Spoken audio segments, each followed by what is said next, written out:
అసలు చట్టం ఒప్పుకుంటుందా మెడికల్ కళాశాలల చట్టం? ఎలా చేస్తున్నారు ఇది అంటే అప్పుడు ప్రైవేట్ చేసేస్తామని మెడికల్ కాలేజీని, ప్రభుత్వ మెడికల్ కాలేజీని.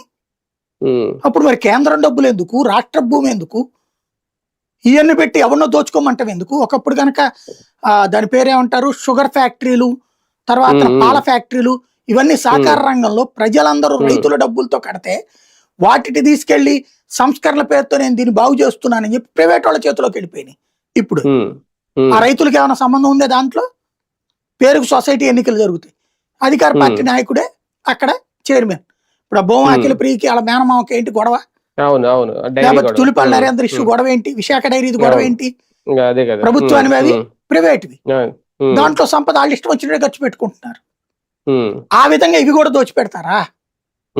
అంటే ఎవరి సొమ్ము ఎవరికి దాచి పెడుతున్నట్టు, ఎవరికి దోచిపెడుతున్నట్టు? అదే కదా. రైట్. చూద్దాం. మొత్తానికి నిజంగా ఆసుపత్రులకి అంటే ఒక రకంగా మెడికల్ కాలేజీలు కానీ ఇక భవిష్యత్తులో మెడికల్ ఆసుపత్రులు కానీ ఇంకేవి కూడా అన్ని కంప్లీట్ గా ప్రభుత్వానికి ఉండవు, ఇంకా ప్రైవేట్ పరం కాబోతున్నాయనే సంకేతం లేదు. అందులో ఉన్న సిబ్బందిని కూడా క్రమక్రమంగా ప్రభుత్వ ఉద్యోగులు కాకుండా ప్రైవేట్